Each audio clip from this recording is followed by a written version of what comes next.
Assalamualaikum warahmatullahi wabarakatuh. Anak-anak kelas 7. Pada pertemuan kali ini kita akan melanjutkan bab yang kedua, interaksi makhluk hidup dengan lingkungannya. Bagian yang kedua, yaitu interaksi antar komponen-komponen di dalam ekosistem. Sebelum Bapak mulai, kalian persiapan dulu alat tulis dan pastikan video ini kamu tonton. Untuk lebih jelasnya nanti bisa kalian putar lebih dari sekali untuk memahami materi kita pada hari ini. Materi kita pada hari ini kita akan mempelajari interaksi antar komponen di dalam ekosistem. Anak-anakku, sebelum Bapak lanjutkan dengan komponen-komponen di dalam ekosistem, kita mempelajari dahulu apa itu ekosistem. Di dalam suatu ekosistem ada satuan-satuan makhluk hidup. Yang pertama adalah individu. Individu berasal dari bahasa Latin individuum, yang artinya tidak dapat dibagi. Di dalam ekologi, individu dapat berarti satu organisme atau satu makhluk hidup tunggal yang tidak dapat dibagi-bagi. Contohnya seorang anak, seekor ayam, seekor kuda, seekor monyet. Itu adalah individu. Individu ini hidup di dalam tempat. Tempat di mana individu tinggal disebut habitat. Ya. Di dalam individu kalau interaksi itu hubungan timbal balik antara makhluk hidup dengan lingkungannya. Yang kedua adalah populasi. Populasi merupakan sejumlah individu sejenis yang menempati suatu tempat atau daerah dalam waktu tertentu. Individu atau populasi dapat disebut sejenis bila menempati daerah yang sama, menghasilkan keturunan fertil atau dapat menghasilkan keturunan kembali, serta memiliki bentuk dan persamaan anatomi, morfologi, dan fisiologi.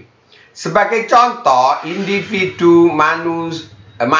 populasi manusia, populasi pohon mahoni yang ada di sekolah. Jadi populasi itu kumpulan dari individu. Yang ketiga adalah komunitas. Komunitas adalah seluruh populasi yang hidup bersama di dalam suatu daerah. Contohnya komunitas padang rumput. Terdapat rumput, serangga, rusa, harimau yang hidup bersama dan saling berinteraksi. Jadi yang dikatakan ekosistem adalah interaksi antara anggota komunitas dengan tak hidup, benda tak hidup. Eikos itu satu, ya. Eikos itu lingkungan, sistem adalah kesatuan. Kesatuan antara makhluk hidup dengan lingkungannya yang saling berinteraksi. Ada dua ekosistem, ada alami dan ada buatan. Contohnya yang alami sungai, laut, hutan. Kalau yang buatan misalnya waduk, sawah, kolam, dan sebagainya. Yang terakhir, satuan dari ekosistem adalah biosfer. Bios artinya hidup, sfera lapisan, di mana biosfer merupakan kumpulan ekosistem yang terdapat di bumi. Biosfer merupakan lapisan permukaan bumi dan atmosfer yang dihuni oleh seluruh makhluk hidup, baik hewan, tumbuhan, maupun manusia. Lah, di dalam ekosistem terdapat hubungan atau interaksi, hubungan timbal balik. Hubungan timbal baliknya adalah yang pertama antara komponen biotik dengan komponen biotik. Juga hubungan antara komponen biotik dengan abiotik atau sebaliknya abiotik dengan biotik. Kita mulai saling ketergantungan antara komponen biotik dan abiotik. Yang dimaksud ketergantungan antara komponen biotik dan abiotik adalah saling interaksi antara makhluk hidup dengan lingkungannya. Sebagai contoh, yang pertama, pengaruh air terhadap makhluk hidup. Air di dalam lingkungan sangat diperlukan oleh makhluk hidup, baik hewan maupun tumbuhan. Kandungan air di lingkungan berbeda sehingga ditemukan jenis tumbuhan dan hewan yang berbeda. Ya, ada yang kandungan airnya sedikit, ada yang kandungan airnya banyak. Yang kedua, pengaruh cahaya matahari terhadap makhluk hidup. Cahaya matahari merupakan sumber energi yang sangat dibutuhkan tumbuhan. Kepekaan makhluk hidup terhadap cahaya matahari berbeda-beda, sehingga matahari mempengaruhi makhluk hidup. Yang kedua, matahari terhadap makhluk hidup.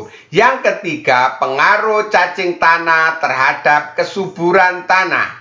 Cacing tanah berperan menjaga kesuburan tanah dan menggemburkan tanah dengan cara menghancurkan sampah sehingga mengembalikan unsur hara ke tanah. Yang keempat, pengaruh tumbuhan terhadap tanah. Pengaruh tumbuhan terhadap tanah, tumbuhan di atas tanah akan membantu tanah agar tidak longsor saat ada arus air yang deras. Pada poin A, ini adalah abiotik mempengaruhi biotik. Air mempengaruhi tumbuhan. Yang kedua, cahaya matahari mempengaruhi makhluk hidup. Abiotik mempengaruhi biotik. Yang ketiga, cacing mempengaruhi kesuburan tanah. Aktivitas makhluk hidup atau biotik mempengaruhi kondisi abiotik. Begitu juga yang D. Ini adalah contoh ketergantungan atau interaksi antara komponen biotik dan abiotik. Kalian bisa juga memberikan contoh yang lain. Contohnya adalah kadar oksigen sangat dipengaruhi banyaknya tumbuh-tumbuhan yang ada di sekitar kita. Untuk lebih jelasnya, kalian bisa membaca lanjutan selanjutnya materi di buku kalian masing-masing. Yang kedua, saling ketergantungan komponen biotik. Saling ketergantungan komponen biotik itu artinya bahwa makhluk hidup itu saling membutuhkan di dalam ekosistem. Lah, saling ketergantungan antar komponen biotik ini dapat digambarkan yang pertama tentang rantai makanan. Rantai makanan merupakan peristiwa makan dan dimakan dengan urutan dan arah tertentu. Terjadi saling memakan antara produsen dan konsumennya, ya, membentuk satu rantai. Awal rantai makanan di sini dimulai dari tumbuhan, hewan herbivora, hewan karnivora, dan karnivora. Sebagai contoh rantai makanan di sekitar kita. Tumbuhan dimakan oleh ulat. Ulat dimakan oleh burung pemakan ulat. Burung kecil. Burung kecil dimakan oleh elang sebagai karnivora. Di sini terjadi rantai makanan. Dimulai dari produsen, konsumen primer, konsumen sekunder, dan konsumen tersier. Ini adalah contoh rantai makanan. Contoh lain dari rantai makanan pada ekosistem sawah, misalkan padi dimakan belalang, belalang dimakan katak, katak dimakan elang. Padi sebagai produsen karena dapat membuat makanan sendiri. Belalang memakan padi, belalang konsumen pertama. Ya. Katak memakan belalang, maka katak disebut konsumen kedua. Elang memakan katak, maka elang adalah konsumen ketiga. Ini contoh rantai makanan dalam ekosistem sawah. Di dalam ekosistem air juga terjadi rantai makanan. Rantai makanan di air diawali dengan fitoplankton. Fito itu tumbuhan, plankton kecil, tumbuhan yang melayang-layang di dalam air yang dapat berfotosintesis. Fitoplankton dimakan zooplankton, hewan. Zooplankton dimakan ikan kecil. Ikan kecil dimakan ikan sedang. Ikan sedang dimakan ikan besar. Sedangkan ikan besar akan mati diuraikan oleh dekomposer. Ini adalah contoh rantai makanan di dalam ekosistem laut. Yang kedua, jaring-jaring makanan. Kalau rantai makanan itu hanya ada satu rangkaian, anak-anak. Kalau di jaring-jaring makanan, kumpulan rantai makanan yang saling berhubungan. Kita tahu bahwasanya di alam ini, satu makhluk hidup tidak hanya memakan sejenis makhluk hidup yang lain, tetapi dapat memakan makhluk hidup lebih dari satu. Sehingga dapat terbentuk lebih dari satu jaring, lebih dari satu rantai makanan. Kalian perhatikan di sini ada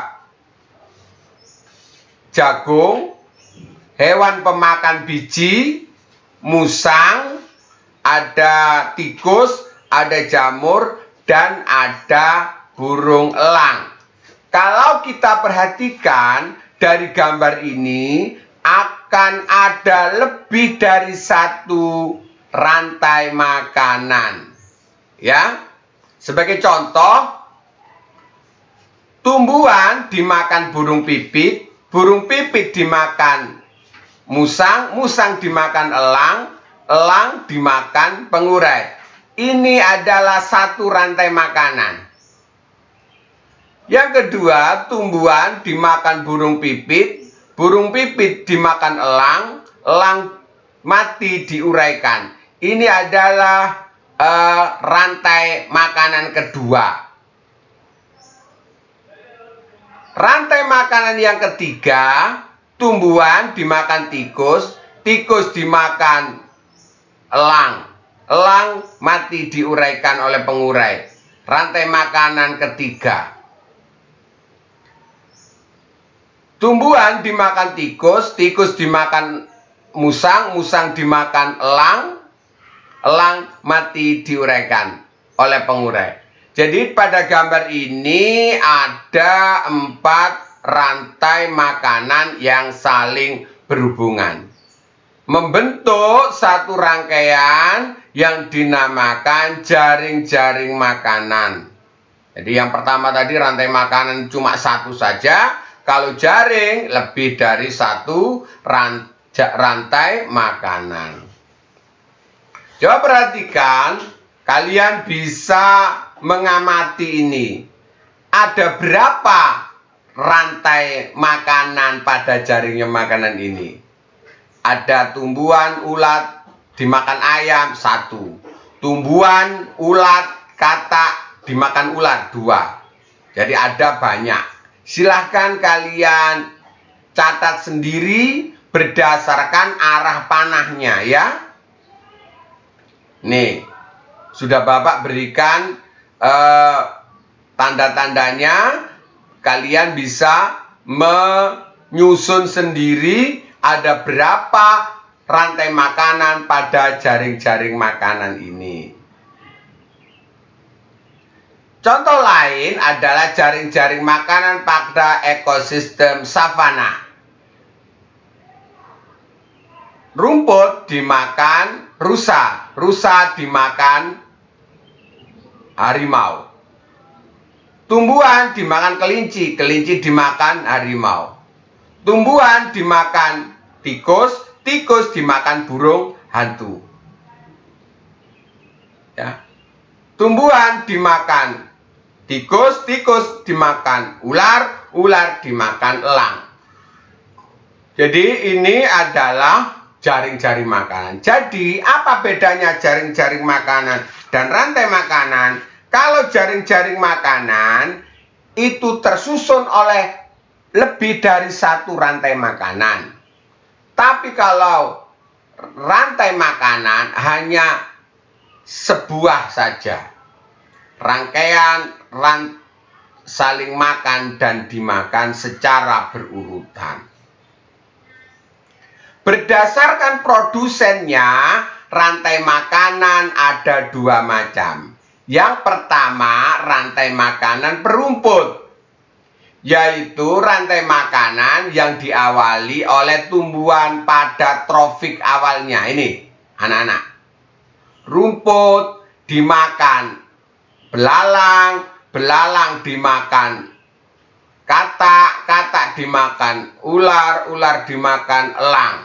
Maka ini disebut rantai makanan perumput karena diawali oleh produsen yang berupa tumbuhan hijau. Yang kedua, rantai makanan detritus. Apa itu detritus? Detritus adalah fragmen atau serpian organisme yang telah mati.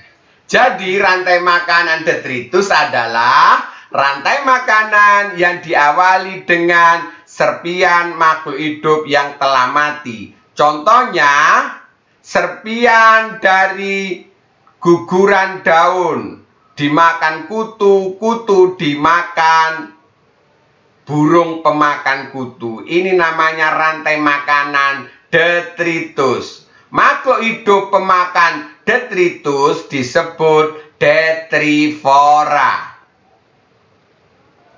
Yang ketiga, piramida makanan. Coba kalian perhatikan, piramida adalah sebuah bangun dengan segitiga yang ujungnya lancip. Ini menunjukkan perbandingan kandungan antar produsen konsumen pertama, kedua, dan ketiga di dalam suatu ekosistem. Kalau perhatikan dari bawah ke atas, ini menunjukkan perbandingan jumlah produsen dan konsumennya. Yang paling banyak adalah bagian bawah, ditempati oleh produsen. Yang warna merah ini konsumen, warna konsumen 1, konsumen 2, dan konsumen puncak. Jadi, menunjukkan perbandingan. Contohnya, produsen tumbuhan hijau ini menempati dasar piramida. Jumlahnya paling banyak. Di atasnya ada herbivora sebagai konsumen tingkat pertama. Kemudian karnivora herbivora dimakan karnivora. Jumlahnya lebih sedikit. Konsumen tingkat kedua. Konsumen tingkat kedua dimakan oleh konsumen tingkat ketiga atau konsumen puncak, di mana konsumen puncak ini jumlahnya paling sedikit, yang tidak dimakan oleh konsumen yang lainnya. Di dalam ekosistem juga terjadi arus energi. Hal ini disebabkan karena peristiwa makan dan dimakan.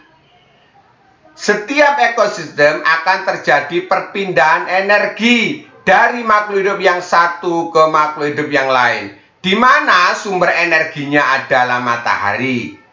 Matahari berupa energi panas langsung digunakan oleh tumbuhan hijau untuk fotosintesis. Hasilnya berupa zat kimia yang disimpan di dalam tubuh tumbuhan hijau. Kemudian tumbuhan hijau ini berpindah ke konsumen tingkat pertama apabila konsumen tingkat pertama ini memakan tumbuhan, sehingga energinya berpindah. Seiring dengan proses memakan itu tadi, berpindah dari konsumen 1 ke konsumen 2 sampai ke pengurai. Ini adalah arus energi. Sebagai contoh, kalau kita makan nasi, maka energi yang ada di dalam tubuh kita dari nasi itu berupa energi kimia, dicerna di dalam makanan kita, alat pencernaan makanan kita, maka akan berubah menjadi energi panas dan energi gerak. Begitu seterusnya, bersamaan dengan peristiwa makan dan dimakan, terjadi arus energi. Kita lanjutkan. Pola interaksi antar makhluk hidup di dalam ekosistem. Yang pertama, kompetisi. Persaingan antar makhluk hidup di dalam ekosistem karena kebutuhan yang sama. Contohnya antara ulat dengan belalang memperebutkan makanan daun, atau di dalam savana terdapat kelinci, kuda, dan sapi memperebutkan makanan rumput. Itu namanya kompetisi. Yang kedua, predasi. Predasi adalah interaksi antara makhluk hidup pemangsa atau predator dengan hewan yang dimangsa. Contohnya harimau dengan rusa, atau elang dengan tikus, atau ular dengan tikus, saling memangsa dan dimangsa. Namanya predasi. Hewan pemangsanya disebut predator. Yang ketiga, simbiosis. Simbiosis adalah interaksi antara dua makhluk hidup yang berbeda yang hidup bersama. Ada 3 macam simbiosis. Yang pertama, simbiosis mutualisme, yaitu interaksi antara dua jenis makhluk hidup yang saling menguntungkan. Contohnya serangga dengan bunga. Serangga mendapatkan madu, bunga dibantu penyerbuannya. Kerbau dengan burung jalak. Burung jalak akan kutu rambutnya, bulunya dimakan burung jalak, ya, mengurangi kutu, sedangkan burung jalak mendapatkan makanan. Contoh lain, usus manusia dengan bakteri Escherichia coli, E. coli. Di dalam usus besar manusia terdapat bakteri. Bakteri mendapatkan makanan dari kotoran, manusia dibantu proses penghancuran pembusukan makanannya. Buaya dengan burung membersihkan mulutnya.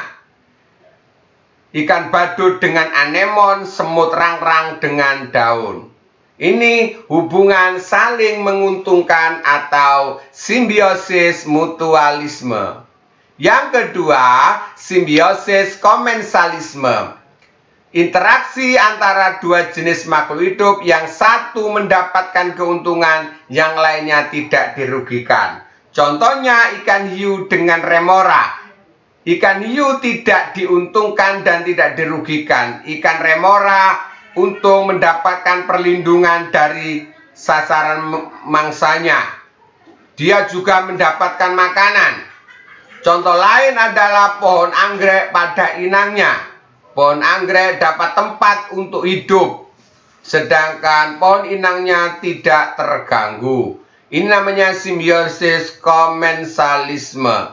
Yang ketiga, simbiosis parasitisme, yaitu interaksi antara dua jenis makhluk hidup, satunya mendapatkan keuntungan tetapi yang lainnya dirugikan. Contohnya adalah cacing pita dengan usus manusia.